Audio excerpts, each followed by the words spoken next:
whenever? I'm ready. All right.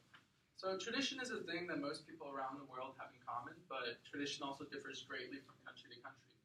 One tradition that is special to me is how we do Christmas in Denmark. More specifically, how we prepare the traditional food on Christmas Eve.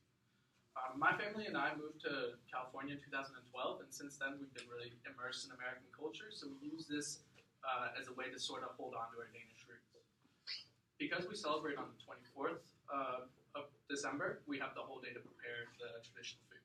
So Christmas dinner consists of 3 parts. First is the appetizers and the cider. The second is the main course. And the third is the dessert, which also serves as a traditional game that we play.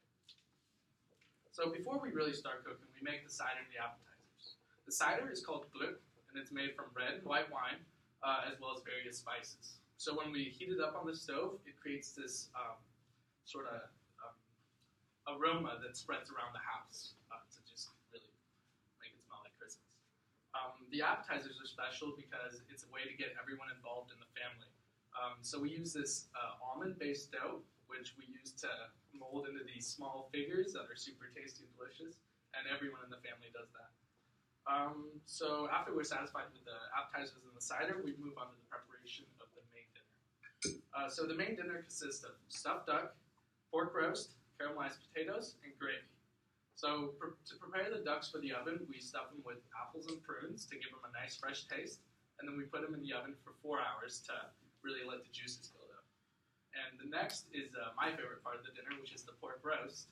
And we put the pork roast in for 1 to 2 hours, but the important part is what comes after.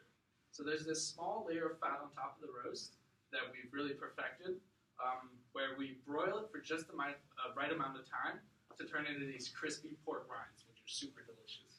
So after devouring our dinner, we move on to the dessert. And the dessert is sort of like the cherry on top of everything. It's a porridge that's served cold, and it's made from milk, vanilla, sugar, and chopped up almonds, as well as a warm cherry sauce on top.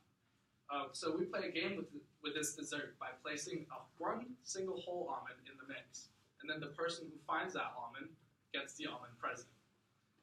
And this sort of marks the end of the night, and we're ready to go to bed all satisfied and full. So I've celebrated Christmas this way since I moved from Denmark, as a way to hold on to where I'm from. The traditional food that we prepare is special to me because it really gets everyone in the family working together and working as a team. And Christmas for me is significant because I get to spend time with my loved ones while eating great food and looking back